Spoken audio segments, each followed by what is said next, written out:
Everybody, welcome back to the Pigsty tonight. We have Chris Shelton tonight. I'm very excited about this.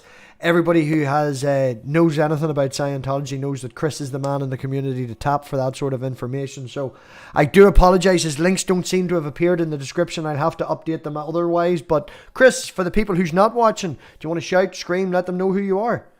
Yeah. Hey, everybody. My name is Chris Shelton. I'm a YouTuber, writer, podcaster, and I am a former Scientologist.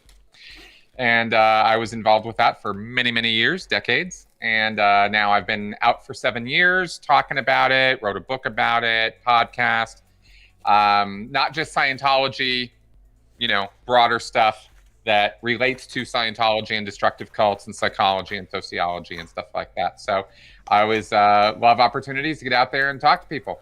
Well, straight up now, you mentioned that word cult. For leaving it, you would assume that Scientology, you would have the opinion that Scientology is a cult, yes? I am very definitely of the very strong opinion that Scientology picket signs and everything, Yeah. But they are legally a church, though, in America, though, are they not? They are officially recognized as a religious body, yes. And they do have tax-exempt status in the U.S., which is the easiest thing in the world to get. I was going to say that. Do you not get your tax-exempt status and your church status from the IRS in America? Or it's not from the government. It's from the people who actually worry about the money. Yeah, it's a two-pronged thing, actually, because in the United States, I can't speak to other countries, but in the U.S. you apply for tax-exempt status under Regulation 501c3 in the tax code. Mm-hmm. That's IRS recognition, but it's not actually legitimate legal recognition. That has to happen through the courts. Scientology's also had that happen, and they have been officially recognized in the courts as a religion. So even if they were to lose their tax-exempt status with the IRS, they would still legally be a church entity in the U.S. And that would, I suppose, if you were made a church in the U.S., then it makes it a lot easier to be acknowledged everywhere else as a church. And whether you have the paperwork or not, you can still walk about. And if you're official in America, you're official regardless of where it stands. Yes. Well, when they got their tax-exempt status, when they got it back in 93, they tried to do a domino deal with the rest of the countries that they had been trying to get religious recognition in to use that IRS victory to say, see, so come on, we're legit. Fortunately, the UK did not bow to that pressure, and they're still not officially recognized as a religious entity in the UK. Well, that's actually good to know, because I'm in the UK, but officially, even though it's not official, people know well, not that they know of it, but people know that it's there. It may not be recognized as a church, and people have weird fucking looks about it here in the UK, but it is still put up there with other religions and Christianity and stuff. Yeah. They gunned for that. Now, it was Hubbard. When was it officially a religion? When did it become? At the end of 1953. That long ago? Yeah, the end of 1953 is when they formally adopted and incorporated the Church of Scientology, Church of Religious Technology or something. Anyway, there were 3 organizations that were formed at that time. And that was at the very end of 1953, rolling into 1954. So that's how long the church has been extant. They got tax-exempt status in 56 in the U.S., and then they lost it in 1967. And they had to fight for a number of years. In 93, they got it back. Well, this makes my next question feel a wee bit better then. I'm not asking you your age, but seeing as the church has been going that long, you were in it from birth, yes? Yeah. Yeah. Well, since I was 2. I thought it was 4, but then I rewatched my interview with my mom, where she said, no, it was when I was 2. My parents had split up. My dad got involved. He wrangled my mom in, and they got back together. And I was, there for the whole process. And then I pretty much grew up with Scientology from that point forward. Yeah, anything under 3 or 4, you're not going to really remember, especially not this late in our lives, No, my entire living memory is Scientology. Did you get your education through Scientology, or were you allowed to leave? Like, could you go to the local high school down the road, or did you get educated in a high school approved by Scientology, or? No, I went to the public school system. So I was just going through regular schooling. There are private schools that use Scientology technology or methods, and they pay for the privilege of doing that. They have to pay the church for the royalties. But I never went to those schools. They're very, very expensive. A lot of that's about Scientology, isn't it? A lot of it boils down to money. At the end of the day, and to be super, super clear, so we can get this out of the way now, Scientology is a money-making scam. That's what it is. All the religious stuff, all the we have crosses and we have rituals and we have a mythology and we have a hagiography and all the other bullshit. That's all smoke and mirrors.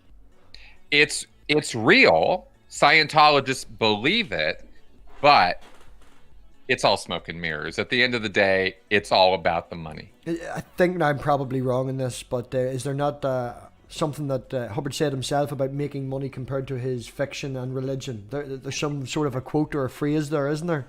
There's a number of them, such as there's a policy letter where one of the advices from Hubbard is make money, make money, make money, make more money, and when in doubt, make money.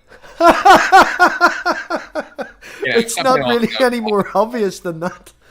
Yeah, right? The entire thing is operated on a business model of selling materials and services to people.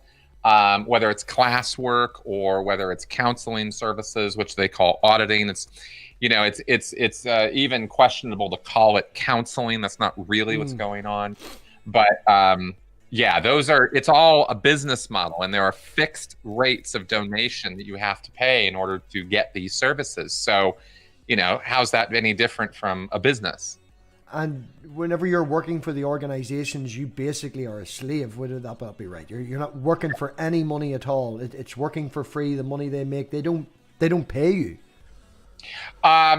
Strictly speaking, they do, but they're not obligated to pay you. You sign a contract that acknowledges, and this is a legally binding contract that you sign that says you agree that you are a religious volunteer. You're not entitled to getting paid. They therefore can get away with paying you $20 a week, $30 a week, right? In the Sea Org at the highest levels, you get $50 a week. 50. Yeah, 50. Big money. So yeah. The best week I ever had as a staff member in Santa Barbara was, I think I got a check one week or I got cash because they pay you in cash. $250, I think, for a week of work. And I think that was like the best week ever. ever, right? You bought yourself the good bread that week. Yeah, $15. I mean, you could not make a living as a staff member. They have revised the pay system since I left in 2012. They've changed it. And there are staff now who are making more money, $200 a week.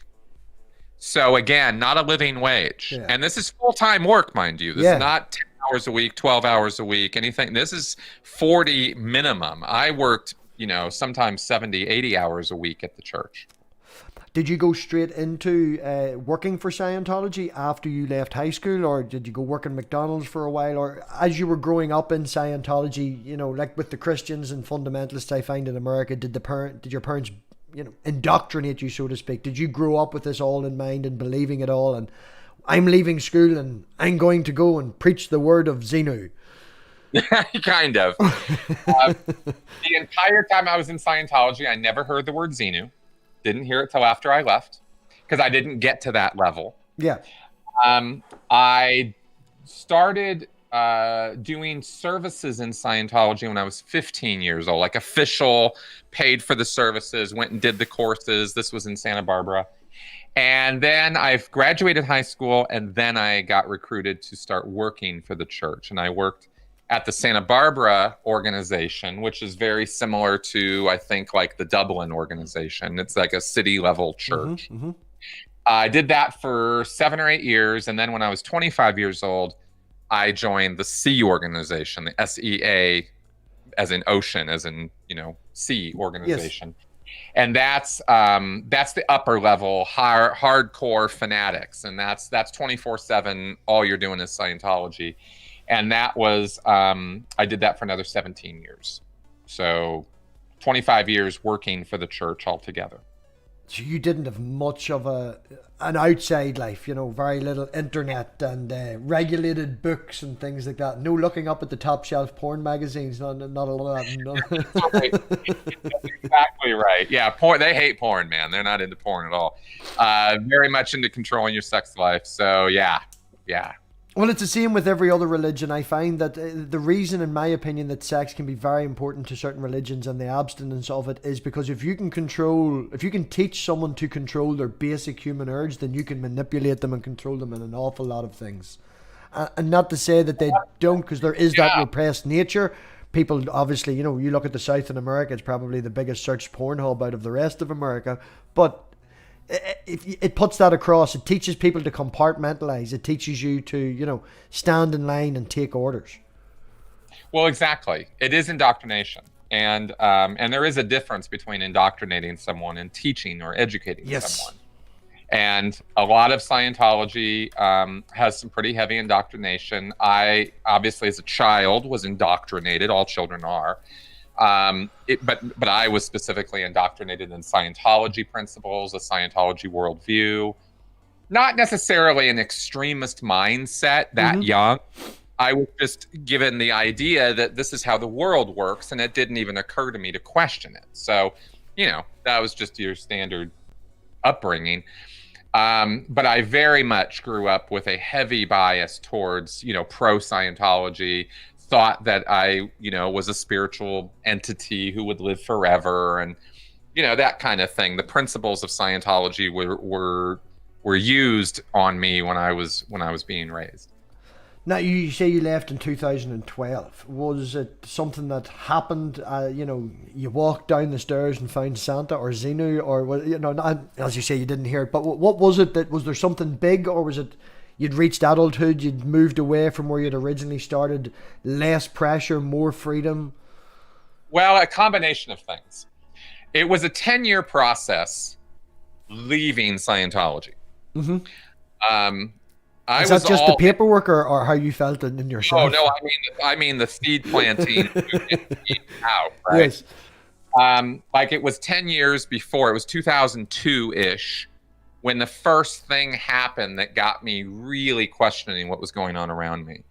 But, when you're in it all your life, it's not going to be a one-off that's going to get you out unless it's, it's some tremendously tornado-like effect on your life, right? Can we ask what that one was in 2002? It's a little bit of a story, but basically I kind of saw behind the curtain a little bit as far as how I was part of Scientology's management structure at that point. I wasn't just an observer or somebody who was doing classes.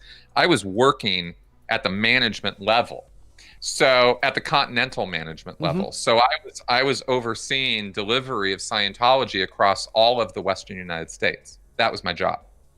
And I was trying to get some certain things done, and I accomplished a couple of those things, only to get swatted for it. I was basically, we're not really interested in doing that anymore, even though what I had done was a very successful project, and had gotten the result that was wanted.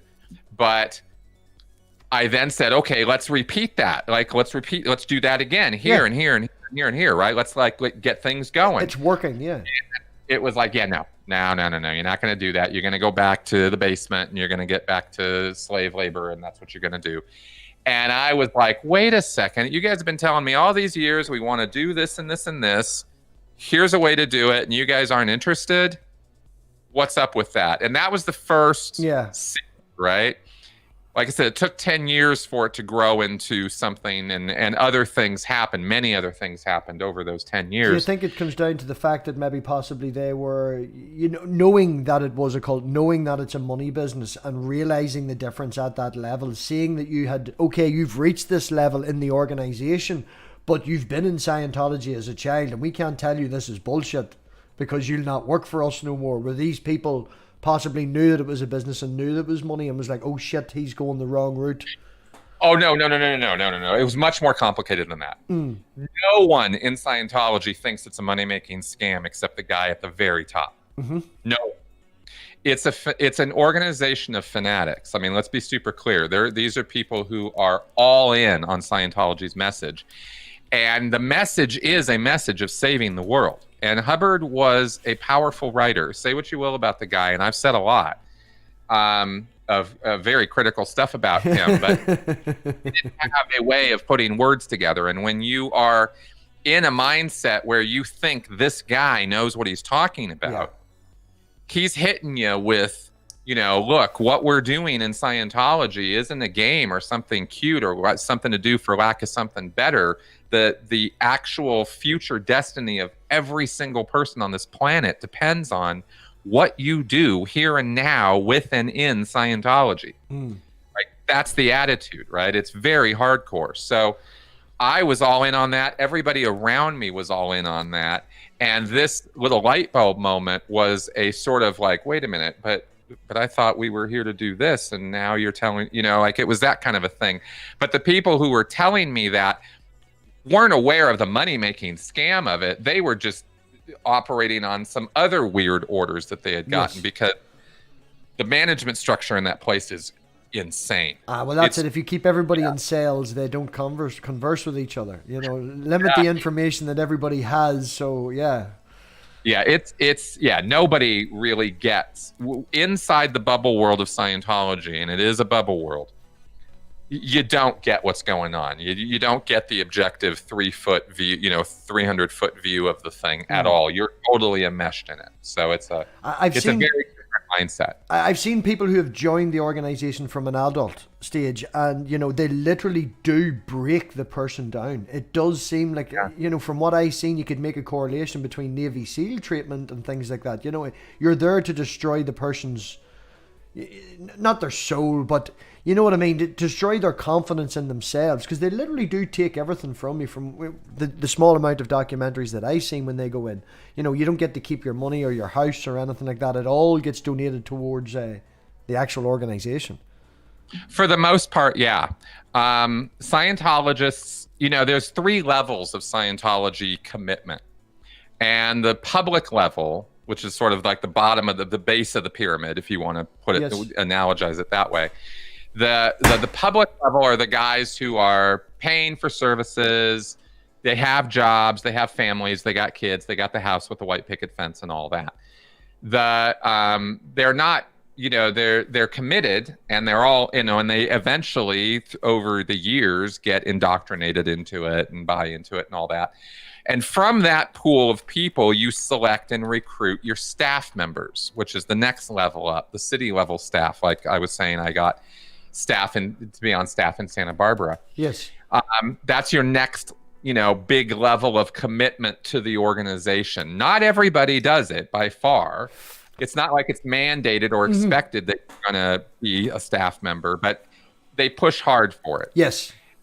And then the next level up, the big all in, you sell your house, you sell your car, you have nothing but Scientology. It's 24/7. That's the Sea Org, the Sea organization. So that's the level that I eventually got to. Whenever I seen that I think it was a couple that first went in, what is the crack, as we call it, CRAIC, not the white powder, but what is the crack with the things that look like Downing rods? They do all these tests and stuff on you. With the you mean the e-meter? Yes, that's what it is. Oh yeah. Okay, so they have this device, this e-meter. It's the electropsychometer. Yes. It's the idea is it's an electropsychometer. It's supposed to read, or measure your thoughts. What it really measures is skin resistance to an electric current that's being run through your body by the meter. You don't feel it. It's a very, very, very tiny current. Yes. But that current runs over your body and measures skin resistance. And when your sweat changes, micro changes I'm talking about, not gallons of water, just tiny changes, right? Or muscle tension changes. You're holding these 2 cans, and there's micro tensions in your muscles and stuff, and those respond, as well as hormone and endocrine system changes and parasympathetic nervous system changes cause changes in the electrical conductivity of your skin. And so the needle on the meter bops around, and Scientologists interpret that needle movement as what you're thinking about. And from the needle movements, they can then take your thoughts, or work out what you're thinking. Obviously, they want you to think the correct thoughts that align up with them. Yeah, it's supposed to be used as a sort of a diagnostic kind of tool, or to assist the counselor, the auditor, in directing and guiding the auditing sessions that they do on you. But it also is very, very heavily used as a control mechanism in and of itself. There's lots and lots of control mechanisms in Scientology, and that meter is a pretty powerful one, because there's a faux objectivity to it. It's just an electronic device. Yeah. It's just, but it's all about the interpretation of it, and it's complete pseudoscience. Sorry, excuse me. When it comes down to the actual alignment, like making a reference point to Christianity, you've got Jesus, and he's wonderful, and he came here and saved us all. And then you've got God, and he's the all-powerful one, the Holy Spirit, and all these different segmentations and parts that do the different things in Christianity. And as much as we all make fun of Xenu, you say you haven't heard of it. We all... Oh, no, I just didn't hear about it when I was in Scientology. Oh, yeah, that's what I mean. Yeah, whenever you were in Scientology, it's not like, Xenu was God and you all worked to please him. And is it Thetans? Am I saying that correctly? Yeah, Thetans. It's from the Greek letter theta. Yeah. Did you know about them? Or what was the actual structure? Oh, yeah. You did know about them, yeah. So. Yeah. That's what I learned as a 4-year-old. That I was a Thetan. I'm a ghost, a spirit, a soul.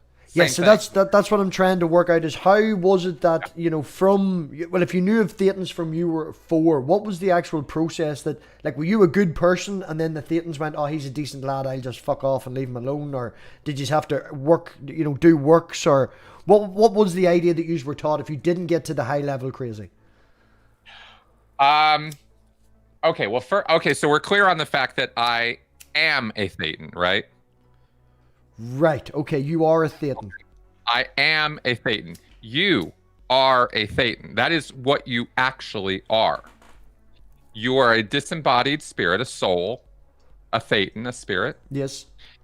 And you have lived a near infinite time in the past. I mean, there's no like creation myth in Scientology about where Thetans came from. They just came from somewhere else, right? some other theta universe, right. Hubbard talks about it. You have inhabited this physical universe, which was originally a kind of playground, a sort of place for us to play. Like you might imagine, like kids play with dolls. That's how Thetans were playing with bodies, right? And playing with the physical universe. It was a big playground. But over the trillinia of time that we've been involved in this place, which is 4 quadrillion years, by the way. That's a fucked long time. Yeah, 4 quadrillion years. That's how long we've been here.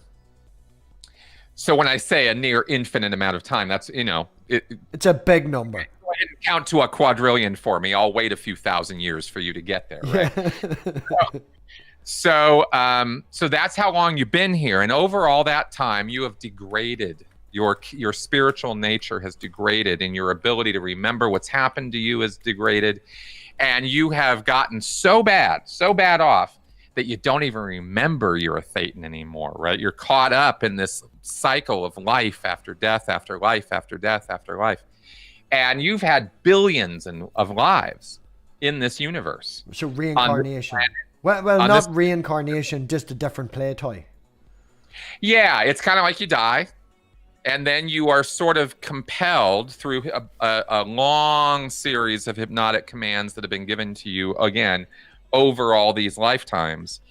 You are compelled to go to the hospital or go find a pregnant lady and take control of that new baby body, and that's going to be your next life. And then you'll grow that body and have a life, and then it'll die, and then you'll be compelled to go get another one. And this is going to keep going on. And Earth itself is a prison planet. You're stuck here. You can't get out. Even if you die, you can't just flit off and go somewhere else. Sounds You're like stuck. this was all written by a sci-fi author. Yeah, I know, right? So you have to, go get another body. And that's kind of the mechanics of it. This gave me the idea as a kid. This is about as far as the indoctrination went for me as a kid. I didn't even have the idea of living before necessarily, or how far in the past I'd lived before. That's confidential, the 4 quadrillion years thing. But the idea of being a spirit that was going to keep living, I wasn't going to die. Even if my body died, I was going to be okay. You can see that can be a very reassuring kind of way of thinking about life. Yeah, and making the comparison to when you go to school and you're in high school, that there was certain phrases and words that you could say that would exactly describe Christianity as well. So it's even not to say that the people that you're surrounded with think the same, but even when you go to school, if you go to school in a in Christian kids and stuff, they're talking about their spirit and how they're going to live forever. And when people say, even the mainstream teacher, something happens, say another teacher dies, like, oh, they've went to a better place. That works with everyone, even the Christians and Jews as well. It makes it easier to reinforce. Exactly. Now the carrot, the trick with Scientology is they tell you, hey, we've got the path out of this prison. We've got the way for you to break this cycle. The fact is, according to them, right, what they tell you is that you, as a spirit, as a Thetan, are infinitely powerful. It's your concept right now, or, people on Earth, their general concept of who God is. Yes. Actually, you. That's what you're capable of. You could create all of this. In fact, you are creating all of this. All of us are. That's why the physical universe even exists.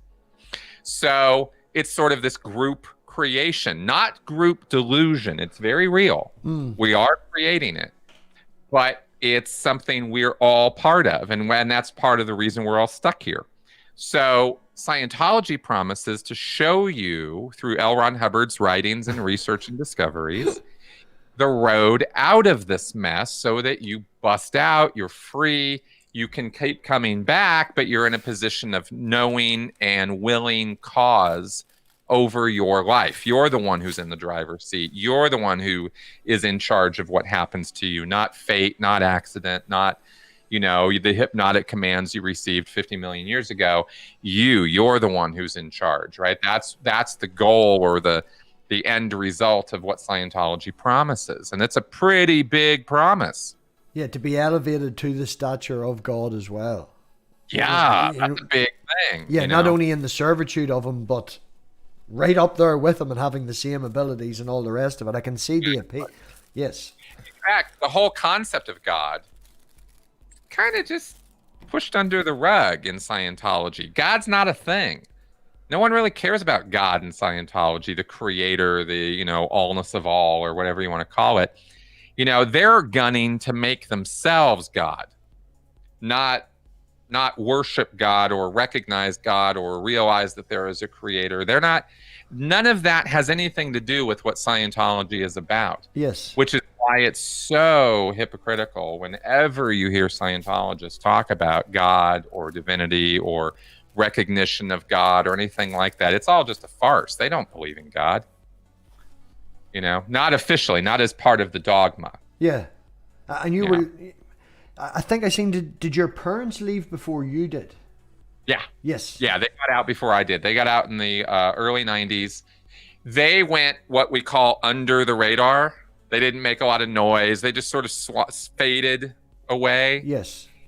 And I, at that point, shortly thereafter joined the Sea Org. I joined in 95. So I was all in while they were leaving. And so we didn't want, they didn't want rifts and stuff between us, because Scientology is pretty quick to shun people who are not with the program anymore. Mm-hmm. So they stayed quiet. They just kind of, did their thing.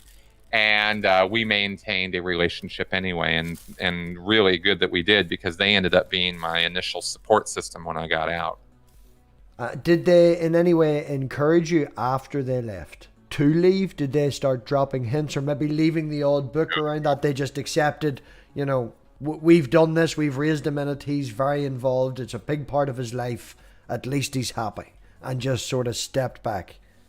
Kind of, yeah, pretty much like that, because they knew, well, what would happen is they knew, and my mom and I actually did a whole on-camera interview about all of this. We broke it all down in detail because it was quite important. She and I had a conversation one day where she basically convinced me that even if she wasn't really doing Scientology so much anymore, wasn't so interested in it anymore, because she was pretty upfront about it with me. Yes. She also was upfront about the fact that, look, I'm your mom, you're my son. There's no other person in the world that we can have this relationship with. Mm-hmm. I've only got one son, we've got my brother, but that relationship is unique. Yeah. Scientology is all about improving conditions in life, right? She said to me, right? Yeah. And I'm like, yeah.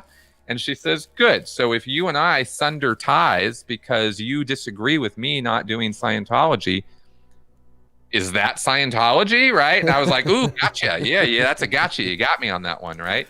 So I couldn't deny it. So I ended up, kind of pushing down my, angst to get her back in. Mm-hmm. And I just had a relationship with her, son-mother relationship. And that's how she basically, used Scientology to make it okay for her to not do Scientology, which was brilliant on her part, very brilliant. Because then when opportunities came years later where people were pressuring me to disconnect from her, mm-hmm. I said no, because she had shown me how it's Scientology to stay connected with her. Like, it was really, I can understand that. Yeah. Yeah, and I'm really, really glad she did, because I would have been in a much harder place contemplating leaving if I didn't have my parents as a backup for me. On a personal side, now I've used this phrase before. I would call my mother spiritual Christian, because she still has Jesus and God up there, but she doesn't go to church, she doesn't follow any dogma or anything like that.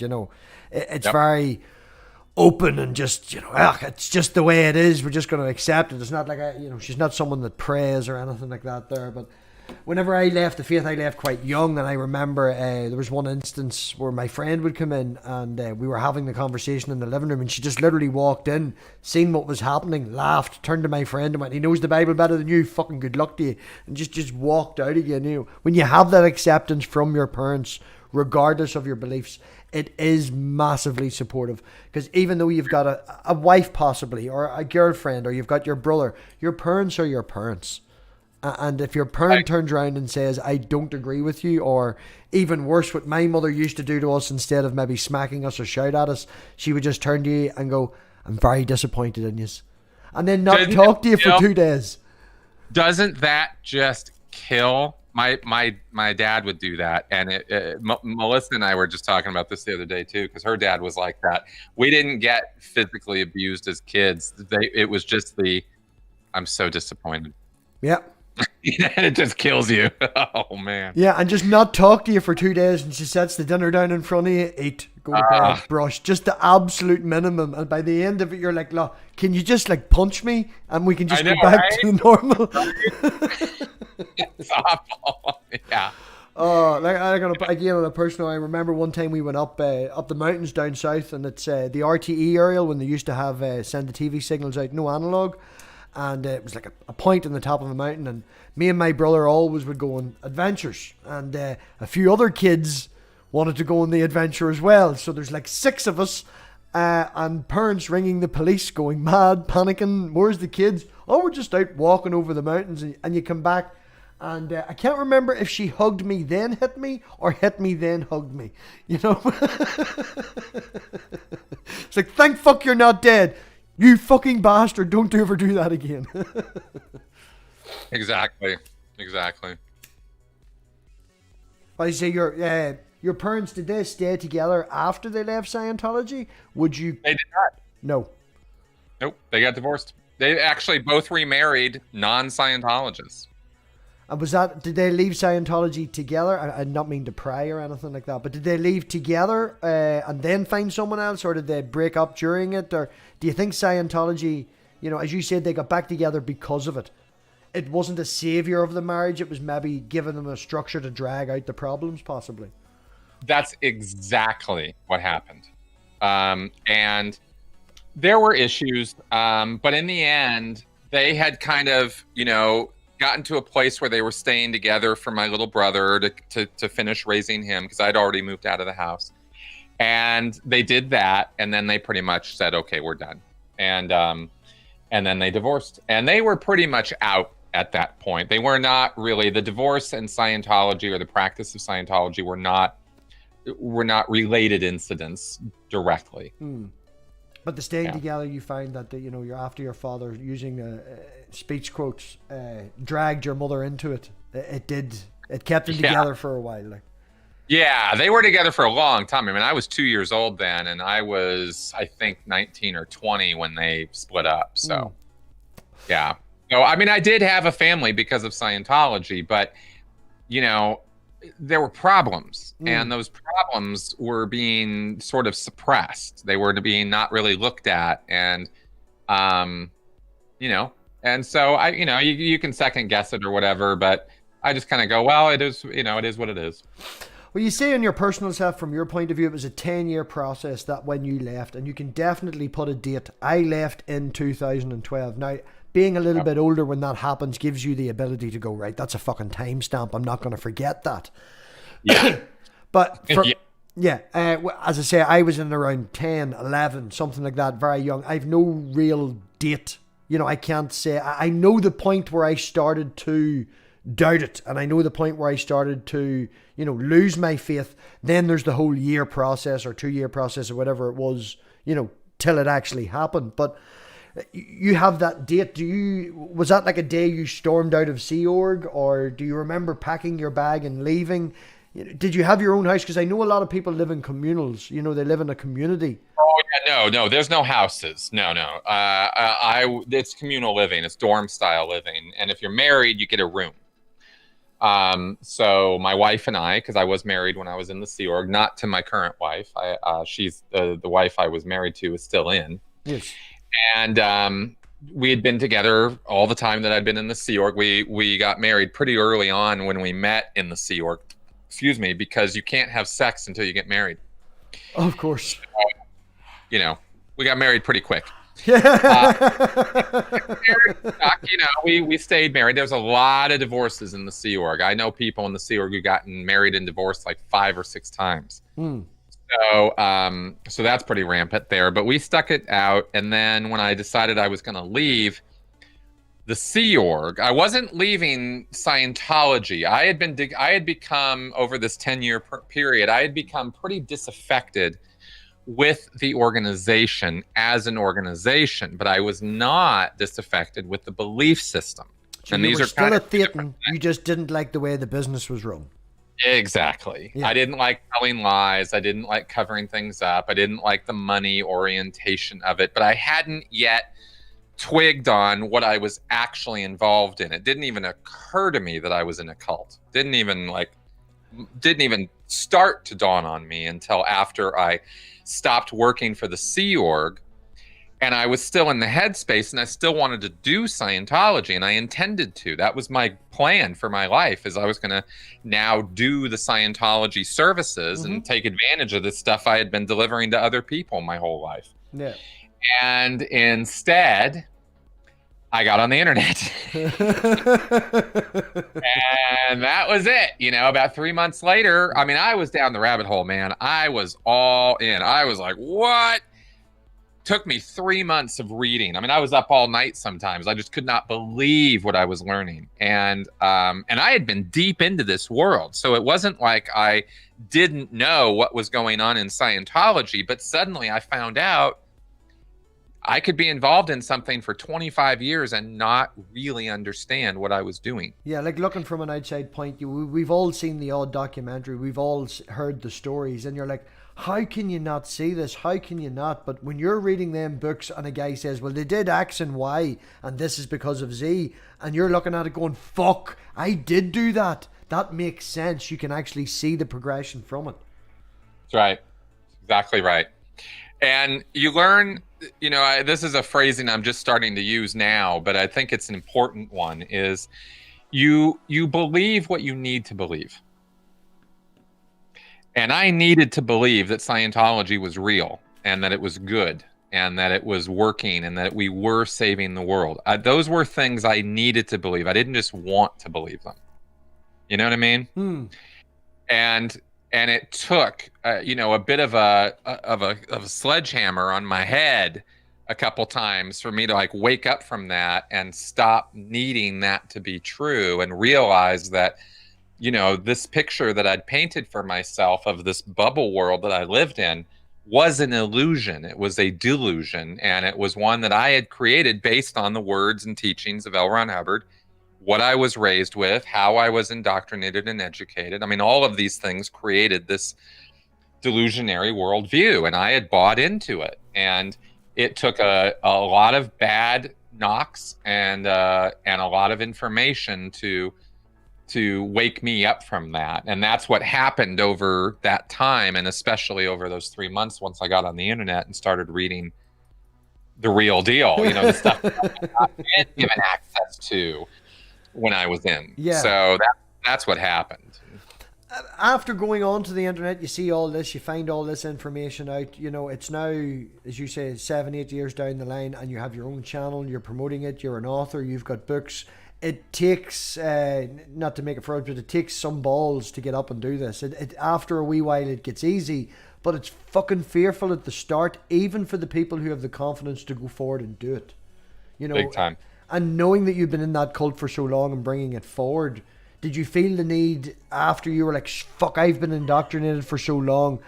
You'd literally probably met thousands of people, maybe more, that all think like this. And just, if you could reach out and hand them this one book or this one, YouTube video to show them, I could probably see that that's a reason. Did you feel like that? Initially, yeah, absolutely. I mean, I was definitely fearful when I first started speaking out. Scientology is not a turn the other cheek religion, right? Mm-hmm. So when they take a disliking to you, then, your life can become very, very different and very, very much worse very quickly. They target you. They come after you. They go through your mail. They go through your trash. They try to destroy your life. They contact your friends and family, and they tell them, they talk shit about you. I mean, it's seen pretty things like that. What they get up to. And I expected that to happen to me. And I set up my life. This is back in 2014 when I started speaking out. Mm-hmm. And all of this, ups and downs and going down the rabbit hole and all of that happened in the year 2013. That was the crazy year. That was the year of nutsness. And once my eyes were opened up to what was going on and I learned the truth of it, I am not a quiet person. I'm not somebody I've never been the guy, who can sit quietly in the classroom. I was always the talker. Yeah. So I feel compelled to speak out. Plus I was so goddamn pissed at what had been done to me. Of course. I mean, I was pissed, but I wanted to present the data in a rational, non-pissed off manner. So that's why I adopted critical thinking as the way to go and started putting the content out. But I was positive Scientology was going to come after me, and I set up my life so that my bosses at work and my family and everybody I knew who I was, non-Scientology friends at this point, because obviously at this point I didn't have any Scientology friends anymore. Surprisingly. Yeah, like they were all gone pretty much overnight. And it turned out to end up being, a little bit of much ado about nothing. I have been attacked by the church, but I haven't had any indication of being physically stalked like they do with, say, Leah Remini or some of the other more prominent critics. And I'm okay with that. I want to be clear that I didn't get into this to get stalked. I'm just trying to speak my truth and tell people what's Yeah, up with yeah, yeah. You're not going out of your way to become a martyr and go, look at these boys hooking through my no, trash. Like, you're here to no, actually help people. exactly. I don't want to be targeted by Scientology. It gets ugly. And for whatever reason, I haven't really been that much. I've got a hate website put up by the Church of Scientology about me. I got, this videos on there from my ex-wife trashing me and stuff like that, right? So I have been publicly attacked by Scientology, but it came slowly. Really, that website only popped up after I was on Leah's show. Hmm. Up until then, I was talking trash and putting up videos and stuff, and they didn't do anything really about it except troll me. So Do you formally have to leave the church? Like, do you have to put in paperwork or anything like that, or you just go, hey, I'm out of here, and then they shun you? No, they both things occur. When I left, I followed the official channels, and I did what's this routing process where you have to see different people and do different things and go through confessionals and make sure you're leaving without any animosity towards them and all that kind of thing. And like I said, I planned on continuing to do Scientology, so I cooperated with what the church wanted me to do. It took me 9 months to get out of there. From the point of I want to leave to, okay, here are your papers, goodbye. And that's just the Sea Org.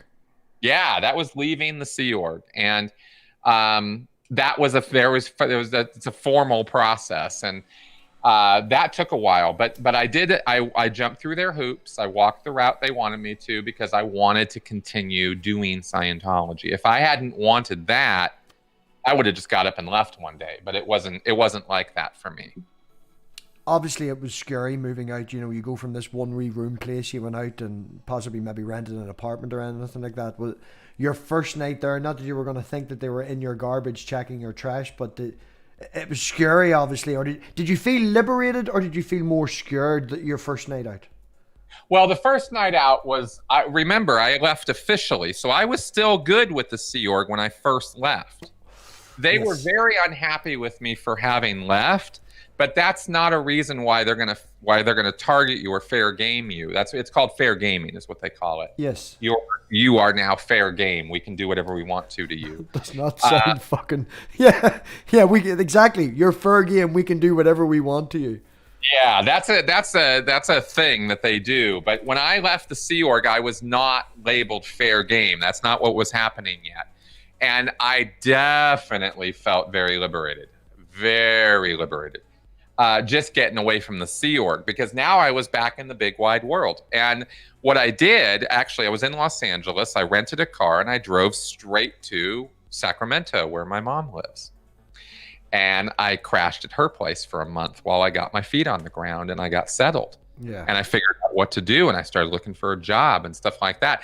Ended up getting a car. My mom helped me with that, and I ended up getting a job out in Minnesota, and I drove out there, and I ended up setting up shop out there. And that's when I got on the internet and started going down the rabbit hole.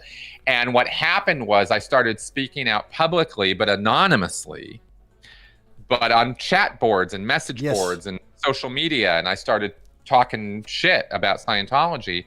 And they figured out who I was by what I was saying, because they actually monitor all those chat boards and groups. And I did not appreciate how closely they monitored that stuff. Even speaking anonymously, I was trying to be careful, but they still figured out who I was.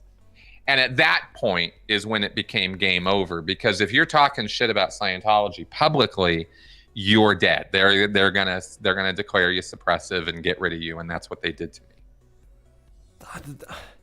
I know people get shunned. You leave different religions and you get shunned and stuff like that. But to actually have, what are them people in that wing going through your trash, wondering, how is this good?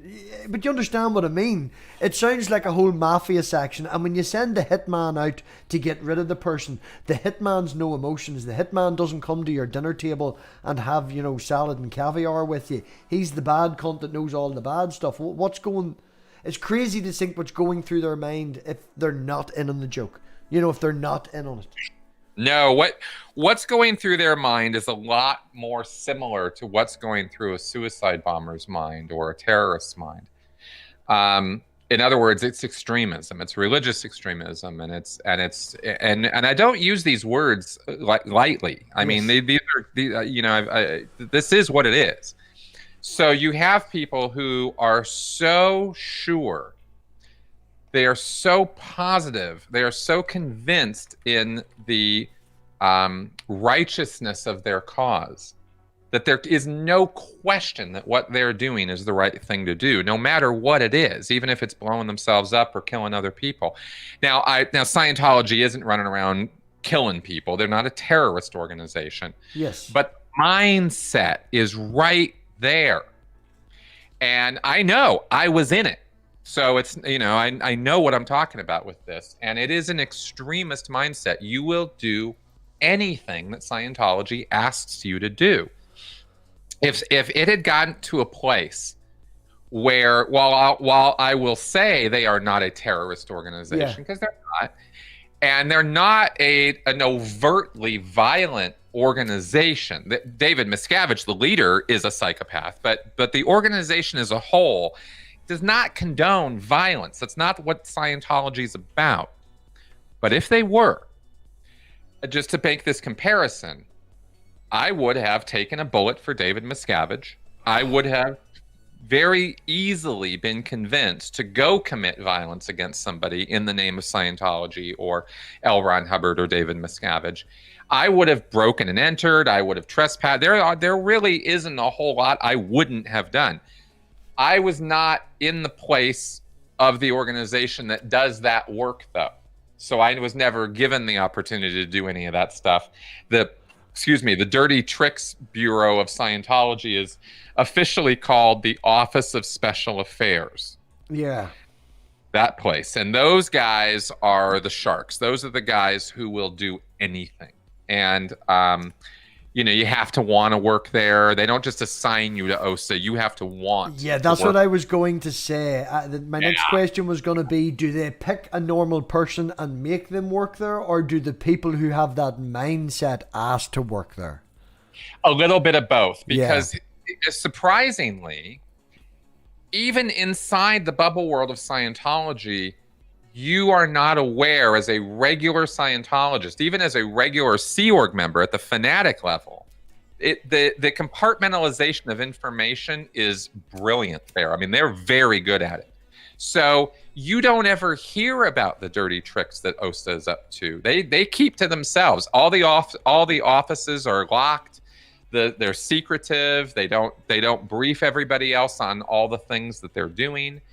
And they hire private investigators to do a lot of their dirty work now, or lawyers who sort of don't have a moral compass.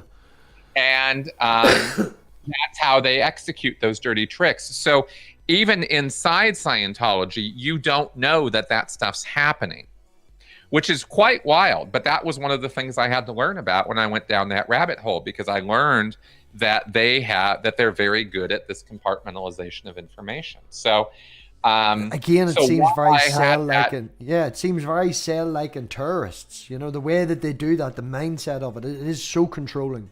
Oh, very much so, and it's all a matter of indoctrination. The specifics of the belief systems between, let's say, Islam or Christian fundamentalists or Scientologists, same, even if the specifics of the belief are different. And that's what I'm trying to stress with this. Yeah. So the guys who are going through your trash or, trying to ruin your life, those guys are the most hardcore. They're the OSA guys. They're tested before they're even allowed into OSA, that kind of thing. And most loyal, most dedicated. Yeah. And so those are the guys that they can assign the dirty work to. But at this point, they mostly farm it out because people wake up from extremist mindsets. But if you contract a private investigator and you've got him under a NDA and stuff, then he'll keep his mouth shut. When people leave and wake up from the extremist mindset, they start talking. Yeah, because you didn't get them to sign no fucking paperwork. You just hoped that they would run right to the very, very end. Yeah, well, basically, or when they leave, the NDAs that they make those guys sign, like the ones that I signed when I left, they don't really hold any water. You can't sign away your First Amendment rights. I mean, it doesn't really work that way. So that's why I it's can more still of a speak. fear tactic. Sign this. Just they're hoping behind them that you never push it. Exactly. Yeah, I did something similar. I had a car accident whenever I was younger, and it was my fault. I took the corner too fucking tight and hit a woman with a fucking car and whatever, and got it sorted. And I paid for all her car, paid for it to get fixed, did the whole lot and all the rest of it, and then turned up at her house a week later with a contract that me and my mother had made on the computer, and made her sign it to say that within the next 5-10 years she can't sue me, because in this country, if an accident has happened within 5 years, you can go back and claim off this, that, and the other. And she signed it. I had a copy. She had a copy. That probably would not have held up in court. But when she was signing it, it made the fucking point. Exactly. Yeah. And you would have at least had a case in court. You could have at least presented it and shown all your receipts and all the stuff you did. Yes. So you would have had more of a case there. Yeah. But there's only been one person who was ever taken to court. I think this was in 14. I think this was 2014 or 15. A former Sea Org executive, very high level executive, started speaking out. She sent out an email, actually, and this was in 2013 that this all went down. And she had sent out this email to all, like 5,000 Scientologists, bad mouthing David Miscavige and talking about how he had corrupted the organization. And they went after her in court. They actually took her to court, and she got on the stand. Her name was Debbie Cook. You can look this up even on YouTube. And she coughed on the stand for like 4 hours straight about horrifying shit that had been done to her by David Miscavige personally. I mean, really nasty stuff, right? Yeah. Like making her stand, as a punishment, she was made to stand in a trash can holding up a sign that said, "I'm a lesbian," while people spit on her and called her names and shit. I mean, really gross stuff. This is a married woman. I mean, she's not, it just... That's physical abuse, like, as bad as mental abuse is, having that on top of it, that's, yeah. Oh, it's bad. But the good news was, she's on the stand for 4 straight hours dishing on Miscavige and all this bullshit that she had gone through. And Scientology attorneys, I mean, everybody was just like, what the hell is here? So the next day they came in and like, yeah, we're dropping the case. They wrote her a check, and this time the check and the NDA she signed were real. They had real teeth now, as opposed to the bullshit one she had signed before. And they paid her off, and she stopped talking, but not before we got all that data. Yeah. So that's the only time they've ever taken anybody to court over those NDAs, and they learned the lesson the hard way that, no, they don't really control free speech in the real world, but they do control it in the bubble world. Yeah. And in the bubble world, their control is pretty as close to absolute as you can get. Like, we all hear stories about cults, and you've got 100 people following this guy, and I've seen one. I think there's a guy in Siberia that has something like 5,000 or 10,000 followers. He thinks he's the new coming of Jesus, and all he has to do is come out. I've seen that guy. Yeah. Comes out once or twice a year. Yeah. The whole stereotypical Jesus look, but slightly Mediterranean, going with odds. Yeah. And we laugh at these people. We don't take them serious. We watch these documentaries, and then we go into the kitchen and make our dinner. We forget about it a couple of weeks later. It doesn't matter to us. But having something like Scientology, having it being recognized by America and in a few other countries as an actual religion, it just shows that, not to say that Christianity's the same, but the only difference between a cult and a church is paperwork. Yeah. It's more of a mindset difference as far as I'm concerned, and how I model these two things. Yes. And I think it's an important distinction, because religion as a whole gets lumped in with these groups, with these extremist groups, and it's really an unfair comparison, because they're not the same kind. They're not the same kind of creature. They are different. Religion, definitely, I can talk critically about religion all day long. It's not like I'm down for organized religion. I don't like it. But I'm not going to sit here and say that, all Christians are in a destructive cult, or, Catholics are all a bunch of nutcases or something, because it's just not true. The point I'm trying to make is the fact that a cult, as we agree that Scientology is a cult, but has come to the same stature and has been given the same sort of authority as a church would be in the society that we live in now, hoping for people to think and be more skeptical that a cult can get that power. A cult can be recognized as a religion. That's right. And that's the danger. That's the problem. And also the fact that, let's be super clear too, because not all cults are even religious in nature. Destructive cults we're talking about. I'm sort of saying the word cults, but I mean, and I use this term again advisedly, but it's destructive cults. Some people, I know there's a lot of, this word has so much baggage. We could also say high control group, authoritarian group, extremist group. It's all the same. Point is that it doesn't even have to be religious in nature. There are political cults. There are sports groups cults. There's martial arts dojos that turn into cults. So it's pretty wild what can happen. And it's a matter of mindset, and it's a matter of abusive relationship between the leadership and its followers. That's what establishes the cult. Yeah. And that's why, the difference has to do with that more so than, there's a lot of popular stupid memes out there about, well, the only difference between a religion and a cult is how many people they have, or how long they've been around, or how much money they're making or something. And these are nice, cynical memes, but they're not really very accurate once you start breaking it down. Did you ever have any personal interactions with McSavage himself? Yeah, 3 times. I was at a briefing that he was giving for about 3 days straight with a bunch of other people. We were all in the same room. That was the most intense encounter with him over, a multi-day period. The other time there was a surprise inspection. He came through my area, asked me some questions. We ended up corresponding about an order that he gave me. And then another time I passed him in the hall when he was on the base doing something else. He wasn't around a lot during the years that I was in. And of course I did see him, at events when he would be speaking on the stage, but that's a little bit different than interacting. Yeah, understandable. Yeah. At the time when you did meet him, did you give him a position of authority? Was it like, or did it? Yeah.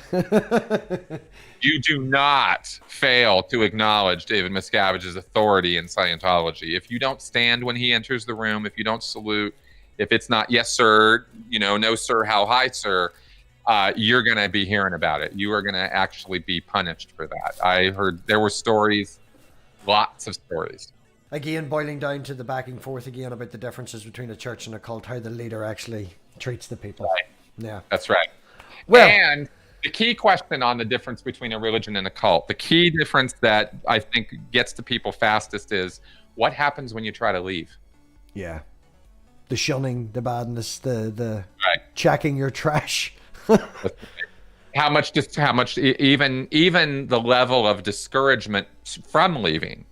Obviously groups are going to discourage people from leaving no matter what group they are, because that's just group survival. But if they start stalking and harassing you because you leave, I think there might be something else going on here, Yeah. Chris, I want to thank you very much. I very, very much enjoyed this conversation. I have got people biting at the tip to get in here and ask you questions. So what we'll do is I have planned an after party. It's down for starting in 5 minutes, but I do have to do a wee thing. So it could be 10, 15 minutes till we're back. Will not be too long. The link, if Dave could be his awful nice self and pop it into the chat, we will bounce over to the live party. We'll hopefully see you all there. And again, Chris, I'll put your links in the description, but your channel is just called your name, yes? Yeah, Chris Shelton, critical thinker at large. Easy to find. He is Shelton Designer on Twitter. Have a look, follow the man, and we'll see you all back in about 10, 15 minutes. So appreciate you coming. As always, it wouldn't be anything without the live chat watching. So on that, we will oink and out. Thank you all for coming.